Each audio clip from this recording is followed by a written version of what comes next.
హైదరాబాద్లోని national police అకాడమీలో 77వ batch IPS అధికారుల శిక్షణ ముగింపు దశకు చేరుకుంది. అక్టోబర్ 17న జరగనున్న డిక్షన్ పరేడ్కి బీఎస్ఎఫ్ డీజీ దల్జిత్ సింగ్ చౌదరి ముఖ్య అతిథిగా హాజరు కానున్నారు. ఈ నేపథ్యంలో ఐపీఎస్కు సెలెక్ట్ అయిన పలువురు అభ్యర్థులను పరిచయం చేశారు. ఇందులో భాగంగా ఆంధ్రప్రదేశ్ రాష్ట్రానికి ఐపీఎస్గా వెళ్తున్న మణిదీప్తో మా ప్రతినిధి లిఖిత ఫేస్ టు ఫేస్. తాను పుట్టిన రాష్ట్రానికే ఐపీఎస్గా సెలెక్ట్ అయి ట్రైనింగ్ పూర్తి చేసుకొని మరికొద్ది రోజుల్లోనైతే ఆ పోస్టింగ్ కూడా పొందబోతున్నారు అశ్విన్ మణిదీప్. ఆయన అడిగి మరిన్ని వివరాలు తెలుసుకుందాం. ట్రైనింగ్ పీరియడ్లో ఆయన ఎదుర్కొన్న సిచ్యువేషన్స్ ఏంటో ఆయన అడిగి తెలుసుకుందాం. Sir, first of all congratulations. So మీరు పుట్టిన గడ్డకి, అంటే మీరు పుట్టిన రాష్ట్రానికే మరోసారి మీరు ఐపీఎస్గా వెళ్ళబోతున్నారు. సో ఎలా అనిపిస్తుంది? ఈ ట్రైనింగ్ పీరియడ్లో మీరు ఎదుర్కొన్న ఇబ్బందులు ఏంటి? ఆంధ్రాకి వెళ్ళడానికి చాలా హ్యాపీగా ఉందండి. చాలా గర్వంగా కూడా ఉంది వెళ్ళడానికి. ఇబ్బందులు అనేవి చాలా ఉంటాయండి. అవుట్డోర్ ట్రైనింగ్ అవ్వదు కొన్నిసార్లు.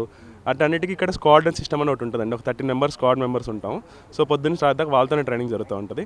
సో ఆ ట్రైనింగ్ జరుగుతున్నంతసేపు ఏం కష్టం వచ్చినా వాళ్ళతోనే షేర్ చేసుకుంటాం. ఒక ఫ్యామిలీ లాగా ప్రాబ్లమ్స్ అన్ని సాల్వ్ చేసుకుంటుంటామండి. ఇక్కడ ఫ్యాకల్టీ మీతో ఏ విధంగా ఉండేవాళ్ళు? అంటే మీరు ఎక్కువ స్ట్రెస్కి ఫీల్ అయినప్పుడు కానీ ఏం పని ఎక్కువ చేసేవాళ్ళు? అంటే ఈ ట్రైనింగ్ పీరియడ్లో మీరు బాగా నేర్చుకున్న విషయం ఏంటి?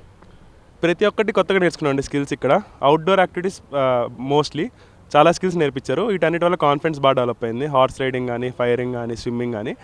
ఫ్యాకల్టీ అన్నలు చాలా సపోర్టివ్ ఉంటారండి.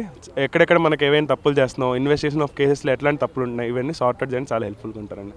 ఈ క్రైమ్కి సంబంధించి, సైబర్ క్రైమ్కి కావచ్చు, ఇప్పుడు కొత్తగా వచ్చిన చట్టాల గురించి కావచ్చు, డే బై డే అప్డేట్ అవుతూ ఉంటాయి కదా. సో ఆ వాటిని మీకు ఏ విధంగా ఎక్స్ప్లెయిన్ చేస్తూ ఉంటారు? అట్ ద సేమ్ టైం మీరు నేర్చుకునే టైంలో ఎక్కువ డౌట్స్ వస్తే ఎవరిని అడుగుతూ ఉంటారు? సైబర్ క్రైమ్కి వచ్చి సైబర్ ఎక్స్ అని చెప్పి ఫెసిలిటీ ఉందండి. ఇక్కడ మాకు ఫ్యాకల్టీ ఎక్స్పర్ట్స్ వస్తారు, బయట నుంచి ఎన్ఎఫ్ఎస్ నుంచి వస్తారు. వాళ్ళు మాకు ప్రతి ఒక్క కేసు ఎట్లా ఇన్వెస్టిగేట్ చేయాలని నేర్పిస్తారు. లాగ్ కూడా మాకు బయట నుంచి లీగల్ ఎక్స్పర్ట్స్ వచ్చి ఎక్స్ప్లెయిన్ చేస్తుంటారు. అప్డేట్స్ కోసం ఇక్కడ లా జర్నల్ ఉంటుందండి, దాంతో మేము అప్డేట్ చేసుకుంటుంటాం. ఎక్కువ శాతం అంటే ఈ ట్రైనింగ్ పీరియడ్లో మిమ్మల్ని అంటే నార్మల్ ట్రైనింగ్కి పంపించే టైంలో బయటకు కూడా పంపిస్తూ ఉంటారు కదా. సో ఈ నిమజ్జనాల టైంలో కావచ్చు, ఏ విధంగా ఎక్కడెక్కడికి వెళ్ళారు, అలాగే ఎలా మేనేజ్ చేయగలిగారు? మాకు 3 పోలీస్ స్టేషన్ విజిట్స్ ఉంటాయండి ఓవరాల్ ట్రైనింగ్లో. పిఎస్ విజిట్లో మాకు ఎట్లా పిఎస్ ఎలా ఫంక్షన్ అవుతుంది, ఎట్లాంటి ప్రాబ్లమ్స్ ఉన్నాయి అన్నీ చూస్తాం. రిజిస్ట్రేషన్స్ ఎట్లా మెయింటైన్ చేస్తారు.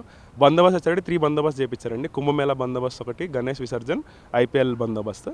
సో బందోబస్తులో మేము అదే ఎట్లాగా క్రౌడ్ని మేనేజ్ చేయాలి, క్రౌడ్లో ఏమైనా డిస్టర్బెన్స్ వస్తే ఎట్లా మేము టేక్ కేర్ చేయాలి, మెడికల్ ఫెసిలిటీస్ ఎలా ఎస్టాబ్లిష్ చేయాలి, ఎట్లాంటి బేసిక్ నీడ్స్ ఉండాలి అక్కడ, సెక్యూరిటీ ఎలా, ఎంట్రీ ఎగ్జిట్ ఎలా, అన్నీ ఒక ప్రీ ప్లాన్డ్గా అన్నీ నేర్పించి చూపించారండి. అశ్విన్ మణిదీప్, ఈయన ఫ్యామిలీ బ్యాక్గ్రౌండ్ ఏంటి? అసలు అంటే ఐపీఎస్కి రావడానికి మోటివేషన్ ఏంటి?